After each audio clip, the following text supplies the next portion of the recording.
Bien, entonces vamos a ya dar inicio formal entonces a nuestra sección de esta noche.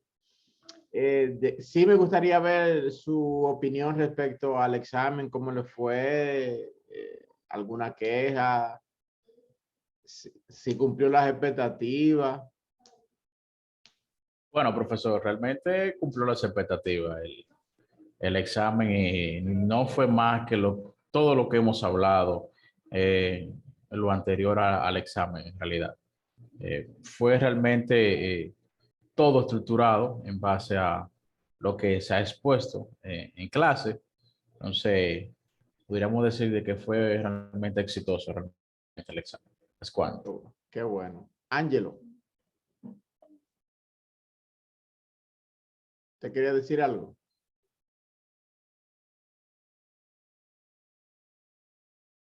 A ver, ¿quién levantó la mano? Kelvin, usted levantó la mano. Sí, buenas noches, ¿cómo están todos? Bien, bien. Qué bueno.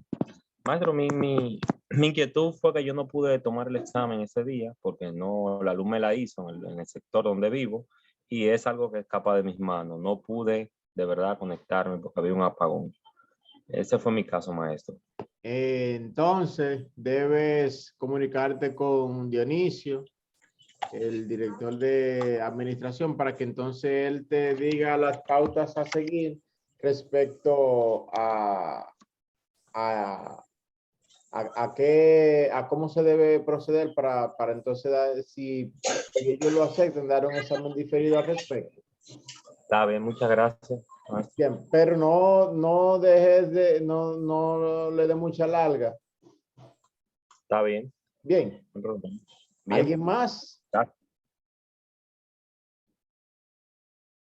¿Alguien más quiere acotar algo, dar su opinión al respecto?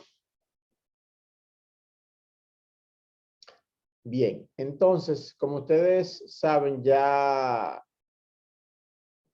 con el inicio de la unidad 3, estamos a la puerta ya de prácticamente poco más de la mitad de nuestro programa de clases. Entonces, las primeras dos unidades, en la primera ustedes saben que vimos la introducción a la gerencia de procesos, los aspectos históricos o los aportes de los pioneros en materia de la profesión y luego vimos un tanto lo que tiene que ver con la organización a nivel de procesos o mapas de procesos. Eso lo estuvimos debatiendo en la unidad 2, donde también pudimos ver la experiencia de Japón en lo que respecta a la calidad. Ahí pudimos ver la evolución de la industria japonesa en materia de ofrecer sus productos al mercado internacional y local. Entonces ahí donde ellos de una experiencia negativa, pues sacaron algo positivo. Y lo grande fue que no solo sacar algo positivo, sino más bien dar lo mejor de sí al mundo. De hecho, hoy día ustedes saben que en temas de sistemas de calidad, ellos fueron pioneros en su área y lograron extrapolar ese conocimiento hacia los demás países del mundo y hoy día son un punto de referencia en materia de calidad. Entonces, ahora vamos a ver la unidad 3 que tiene que ver con el estudio de la estructura organizacional en las empresas. El contenido que vamos a desarrollar tiene que ver el concepto de estructura organizacional, cuál es su importancia, qué es la departamentalización, cuáles son los tipos de departamentalización, en qué consiste la centralización y la descentralización de funciones. Esto lo vamos a empezar a desarrollar en esta semana número 5. ¿Qué buscamos con esta unidad? Primero, que ustedes conozcan o identifiquen la importancia de la estructura organizacional y la utilización de los tipos de departamentalización en las empresas. Se busca también reconocer los diferentes diseños organizacionales y tradicionales, así como también los contemporáneos. Esos dos objetivos es lo que pretendemos conseguir al término de la clase de hoy. ¿Cómo se desarrolla o cómo puede ser definida una estructura organizacional? Ustedes saben que la estructura organizacional es la manera en cómo está dividido el trabajo dentro de una empresa, con el fin de orientarlo hacia el logro de los objetivos para los cuales fue creada dicha institución. La estructura organizacional puede estar dividida en sectores, puede estar dividida en regiones, puede estar dividida en departamentos, puede estar dividido en secciones.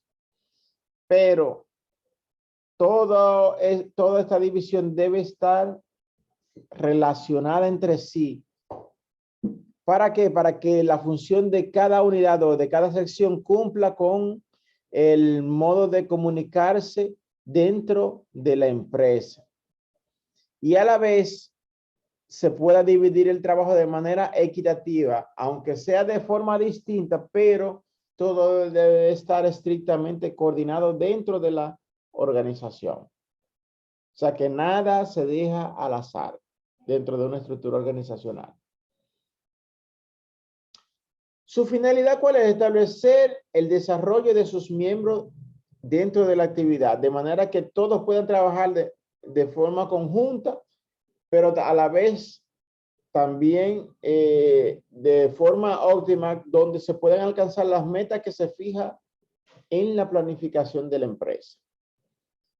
¿Cuáles elementos puede constituir una estructura de organización?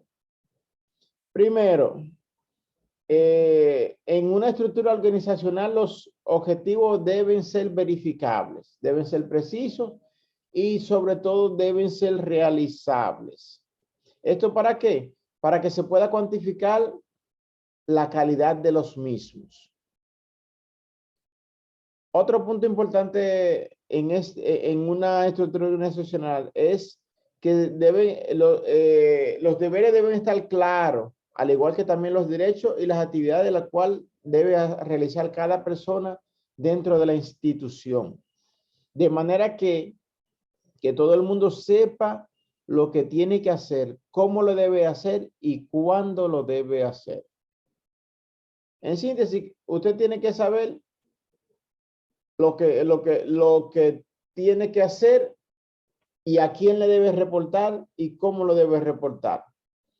También en una estructura organizacional se traza o se fija la línea de autoridad. Ustedes saben que no todos podemos estar a la par en cuestión de autoridad. Alguien tiene que tener el control de lo que se hace y por ende no crear un caos dentro de la empresa, porque si el nivel de autoridad no está claro dentro de la empresa o institución, pues no se pueden alcanzar los objetivos o metas que se traza la sección o la institución. Por ende, hay que saber cómo se puede obtener la información de manera eficaz en cada actividad que desarrolla el colaborador dentro de la empresa. Es decir, que cada persona debe saber cómo conseguir la información, cuándo lo debe conseguir y cómo la debe conseguir. Kelvin, te escucho. Sí, maestro. Hablando de la estructura organizacional, cabe destacar que en la pandemia algunas empresas o la mayoría cambiaron su formato, es decir, la forma de trabajo, ¿cierto? Claro. Fueron a lo digital.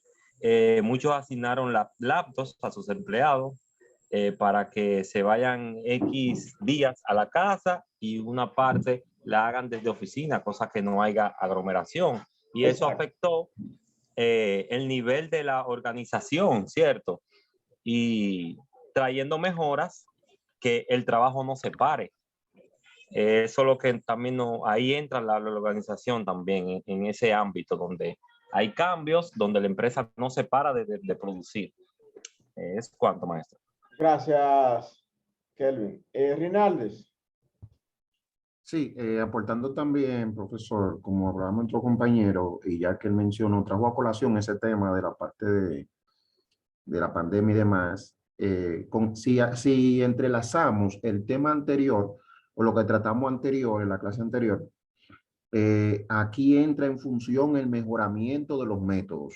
Y eso fue lo que sucedió. Y usted comentaba en la clase pasada de que las empresas o las organizaciones siempre se deben mantener a la vanguardia, o sea, siempre estar disponible a los cambios. Aunque una empresa no quisiera, tuvo que cambiar el método que tenía en ese momento, o sea, de la parte presencial y la parte virtual, muchos cambios, muchas situaciones encontradas, pero al fin y al cabo se dio y se pudo salir. ¿Es cuánto?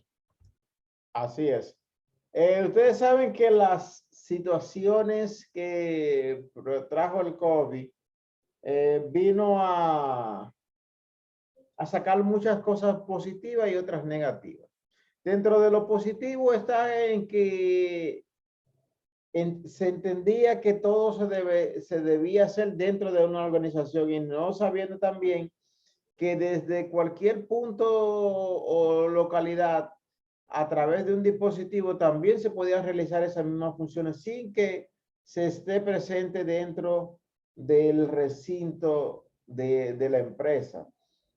Trajo también como consecuencia, como dicen, el destape de muchas posiciones que no eran indispensables, que se entendía que había que tener una persona para realizar dichas funciones, pero resultó que con la pandemia muchas posiciones desaparecieron porque el grado de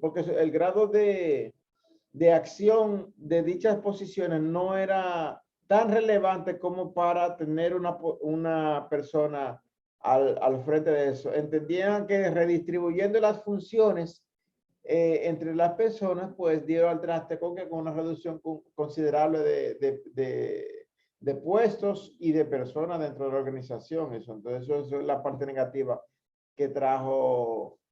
Y eso también es parte de los cambios en los niveles de estructura organizacionales que hacen las empresas cada cierto tiempo. La pandemia aceleró muchas cosas que se entendían que para dentro de 5 o 10 años se podía hacer, pues hubo que hacerla ahora en un corto plazo para poder sobrevivir en este entorno.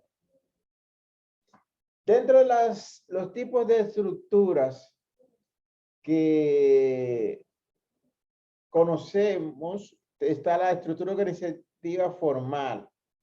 Aquí, esta es la que mayormente nosotros conocemos. ¿Por qué? Porque esta se da en las empresas formalmente constituidas. Son empresas de tamaño grande, con un nivel de complejidad y de burocracia bien alto, con una estructura organizativa muy compleja y especializada. Aquí, dentro de las características que tiene este tipo de estructura, está la especialización. Es decir, que el trabajo se divide desde las tareas más simples hasta las más complejas. Hay una coordinación y áreas de demanda, es decir, que cada sección o cada departamento está coordinado o comandado por un supervisor. El grado de formalización en este tipo de estructura es bastante alto. ¿Por qué? Porque se rige bajo un sistema de normas, procedimientos escritos y sobre todo existe mucha burocratización. En este tipo de organización o de estructura predomina mucho la tecnología, es decir, que la tecnología está condicionada al comportamiento humano, así como también a este tipo de estructura. Está dividida en sectores o entornos sociales, es decir, que No es lo mismo que tengamos una empresa en el sector comercial que una empresa en el sector educativo, ni mucho menos una empresa del sector agrario que pueda ser igual o semejante a una industrial. Es decir, que cada quien se maneja dentro de su sector o círculo social. Así que funcionan este tipo de estructura organizativa. Hay otro tipo de estructuras también que son menos complejas que la anterior. Está la estructura lineal, donde la autoridad aquí la dicta directamente el jefe hacia los subordinados. Aquí se obedece por rango. En este caso podemos ver de ejemplo, tienen la estructura militar, es decir, los del ejército, la fuerza aérea, la marina de guerra no, Armada Dominicana, fuerza aérea, se rigen ¿por qué? Por los niveles de rango, en los cuales establecen el nivel de autoridad. Entonces aquí el jefe es el único, en este caso, que transmite la información de forma directa. Aquí todo se hace en base a una autoridad única, directa y con alto grado de responsabilidad. Otro tipo de estructura lineal que se parece mucho a la militar es la eclesial o la de la iglesia.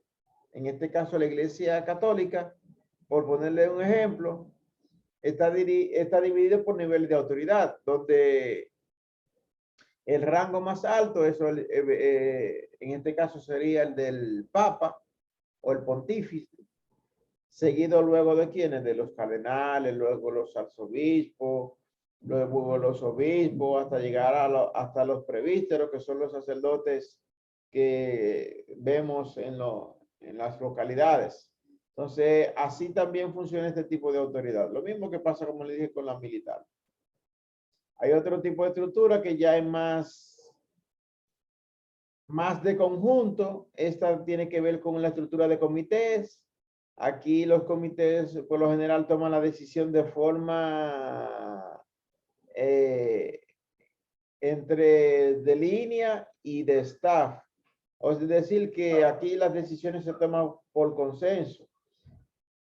Dado que hay que tomar las decisiones por consenso, aquí este tipo de decisiones se toman con más lentitud. ¿Por qué? Porque tienen que ponerse todos de acuerdo. Y por ende, no suele aplicarse, por ejemplo, en el ramo industrial. Este tipo de estructura lo vemos ¿dónde? En las cooperativas. Ustedes se van a encontrar que las cooperativas están divididas ¿por qué? Por un consejo de dirección, comité de vigilancia, un comité de crédito, un comité de responsabilidad social, etcétera, y así sucesivamente. Entonces, las decisiones que se tomen en cada comité evidentemente tienen que ser por el consenso o el apoyo de la mayoría. Así que se toman las decisiones en este tipo de estructura. Y hay otras más funcionales, como valga la redundancia, la estructura funcional, en donde esta se aplica de manera especializada en la industria de la producción. Aquí se separa el grado de responsabilidad por las acciones que se toman a diario en la línea de producción. Aquí tenemos una supervisión que puede ser funcional u opcional, o puede ser una supervisión directa. ¿Por qué una supervisión opcional o funcional? Porque aquí cada quien está especializado en una rama. Entonces solamente está obligado a cumplir sus funciones dentro de ese especialismo. Es decir, que en una industria, por ejemplo, de automotriz, quienes trabajan en la pintura no pueden trabajar en el ensamblado, y quienes trabajan en el ensamblado no pueden trabajar en el área de carrocería, y así sucesivamente. Es decir, que cada quien tiene que cumplir una función específica dentro de la organización. Hay otra estructura que ya una combinación entre la de comité y la de línea, que aquí el tipo de autoridad es una autoridad directa con la consulta y asesoramiento de los demás departamentos. Y aquí las decisiones se toman entre el equipo de apoyo y el supervisor directo del área. Ahora bien, ¿por qué es importante tener un diseño estructural en la organización? Primero, porque para llevar a cabo la responsabilidad de llegar a la meta o de cumplir los objetivos que se traza la organización, tiene que haber una responsabilidad delimitada, es decir, que cada quien debe ser responsable del área que le corresponde. Cada área debe tener el nivel el grado de supervisión, el grado de desarrollo profesional, debe ser eficiente y productivo en su área, pero que esa producción o ese producto que se desarrolle en esa área vaya acorde o que cumpla con los objetivos que se traza la organización en general. Le pongo de ejemplo, ¿quién?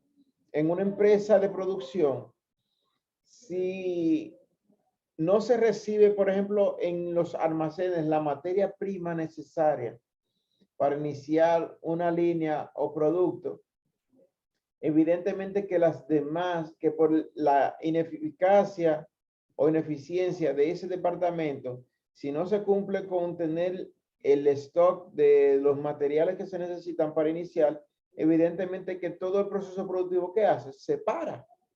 Y si se para, evidentemente no se logra cumplir con el pedido que hizo el cliente que necesitaba el producto.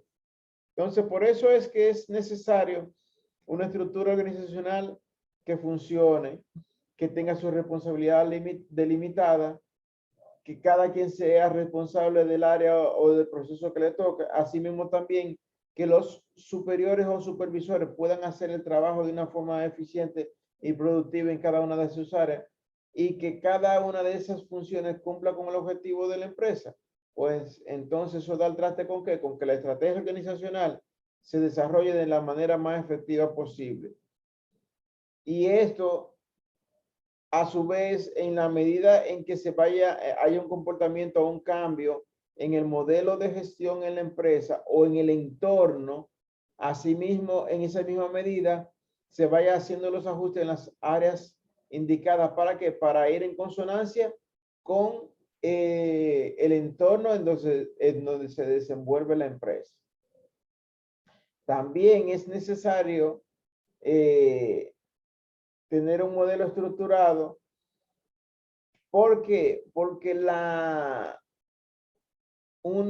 que una organización funcione, tiene que haber una distribución de sus funciones en áreas especializadas, porque no todos podemos hacerlo todo, ni uno puede hacerlo todo, sino que cada grupo o cada espacio de trabajo cumpla con la función para la cual fue designado. ¿Alguna pregunta o aporte que quieran hacer? Sí, maestro. Usted dijo algo ahí interesante, que es que no todos pueden hacerlo todo, ¿cierto? Así Pero ¿qué es. pasa?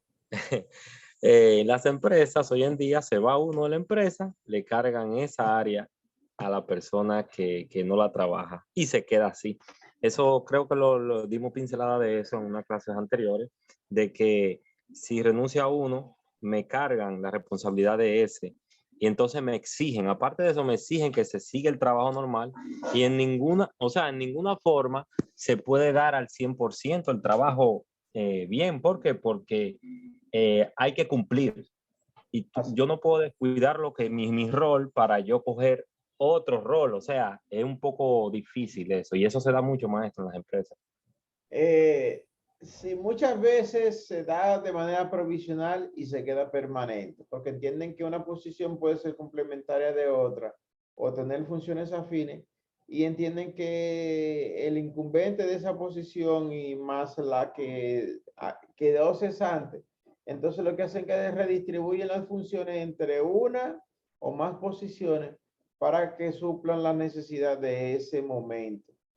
Pero es como tú dices, suele haber un choque de funciones que da al traste con el incumplimiento para lo cual tú fuiste contratado. Y por ende ahí entonces viene la queja y la falta de motivación, la falta de rendimiento, y por ende se pierden muchos beneficios y hasta se pierde hasta el trabajo. Pero eso que tú acabas de decir tiene mucho sentido. Exacto, pero maestro, si se remunera, está bien. Uno hace el esfuerzo, ¿sabes? Uno le da para allá sin queja. Pero Ahí es donde hablo de la falta de motivación. exactamente.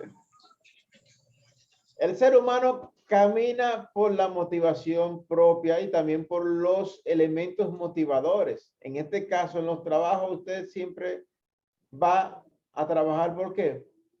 Porque le pagan bien, porque le remuneran bien. O trabaja por placer. ¿Cuál es ese que trabaja por placer, profe? Pero en su proyecto personal, ¿será? Hasta en eso tú tienes que tener una motivación económica y te tienes que poner un sueldo, porque si no, no trabaja. Los dueños de empresas tienen sueldo por eso, porque si no, no trabajan. Eso sí es cierto, sí, claro. Y así que debe de ser en realidad. Sí. Otro punto que hay que tomar en cuenta son los perfiles de puestos, señores. El perfil del puesto tiene que ir acorde a las necesidades de las estructuras. No se pueden crear posiciones por crearse. Hay que definirla, establecerla por las necesidades y establecerle funciones y responsabilidades conforme a la competencia, y que estas competencias y estas funciones estén enlazadas con la consecución del cumplimiento de la estrategia que tiene la empresa. Porque, señores, vemos en la empresa hoy día muchas posiciones que no tienen razón de ser. Lo que le llamamos botella. A veces para cumplir con una persona y compensar ciertos favores que hemos tenido, pero y se crean posiciones que no son necesarias dentro de la organización. Lo que hacemos es bajarle la calidad y perdemos el foco de la estrategia organizacional en ese sentido. También es que debemos contar con el recurso humano competente y necesario para asegurar que se puedan lograr los objetivos trazados por la empresa. Dentro de la estructura organizacional también debe haber una comunicación bien establecida, bien eficaz, bien coordinada, bien asertiva. O sea, que el proceso de comunicación entre las sesiones o departamentos deba fluir sin más ni más. O sea, tiene que haber una línea de comunicación escueta, de manera que sea fácil, efectiva y productiva, porque muchas veces por falta de comunicación se pierden clientes, se pierden productos y se desperdicia dinero, señores, también. Esos fueron 3 puntos importantes, profesor. Uno de la mano del otro. Sí. Es que mira, lamentablemente si no llevamos eso al pie de la letra, por eso que ustedes ven muchas organizaciones que quiebran o pierden puntos de reputación, porque ahora mismo la reputación en cuanto a experiencia de clientes es sumamente importante al momento de obtener una buena valoración de una institución. Ya el valor intangible tiene más peso que muchas veces que el poder económico. Le pongo de ejemplo algo. Los celulares chinos, algunos chinos y otros coreanos de baja gama que tenían muy buena calidad, pero hubo una campaña de descrédito producto de una falla en un dispositivo que dio al traste con muchas de estas empresas. Por ejemplo, la Huawei, que tiene celulares de alta gama a bajo costo. Evidentemente que al tú crear un dispositivo con la misma característica que un iPhone o un Samsung, y siendo tú una compañía menor, ¿cómo tú vas a producir un producto que compita directamente con uno de alta gama premium a un costo asequible a la gran masa? Entonces, se valieron de muchos subterfugios ahí y hicieron que esas empresas pequeñas salieran de la competencia. Pero ahí hubo un error de comunicación y se filtraron muchas informaciones a lo interno de la empresa que fue a parar a la competencia, y eso lo utilizaron como punta de lanza para acabar con la competencia, valga la redundancia. Entonces, ¿algún aclarando al respecto antes de pasar al siguiente tema? Sí, profesor. Hace rato tenemos la mano levantada, Félix, Juan y yo. Y es realmente para hacer un pequeño aporte sobre esas empresas que usted comentaba acerca de cuando tienen posiciones o puestos que son básicamente como una retribución por una ayuda recibida o por el tiempo en disposición de trabajo en la empresa, por esa lealtad. Eso pasa mucho. Yo he tenido la experiencia de ver eso, de personas que están en una institución, una empresa, una organización, y si tú analizas a fondo en sí, te das cuenta de que esa posición realmente no desempeña ninguna función relevante y que impacte directamente en alcanzar los objetivos.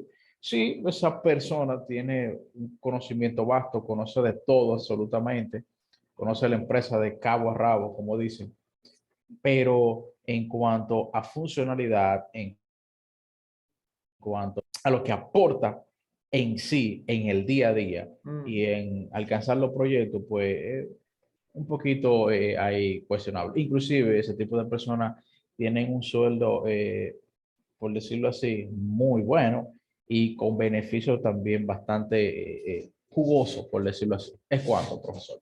Ok, Félix. Con relación al tema anterior, me refería al asunto de la departamentalización de los con funciones específicas. Entiendo que independientemente de cualquier tipo de estructura que sea la organización, debe de focalizarse por esa vía. Porque en muchos de los casos, como dijo el compañero, y sí, efectivamente, hay empresas que a raíz del tema de la pandemia han cargado trabajo a otras personas con funciones, pero esos casos no se dan en la parte alta de la organización. Eso siempre se dan digamos, en los empleados de línea, en la línea de trabajo, el mando medio bajo. De mando medio Sí. a la línea. Sí, claro. O sea, ya el tema de que, por un ejemplo, no, espérate, el personal de finanzas, yo no puedo tenerlo trabajando con el tema de recursos humanos. O sea, obligatoriamente tenemos que tener una departamentalización continua. Así ¿Entiendes? Entonces, con relación a este tema que estamos tratando ahora, profesor, me gustó bastante porque inclusive estoy dando la materia también de recursos humanos ahora. Escúchame, Félix, vamos a cerrar porque queda menos de un minuto y entramos de nuevo.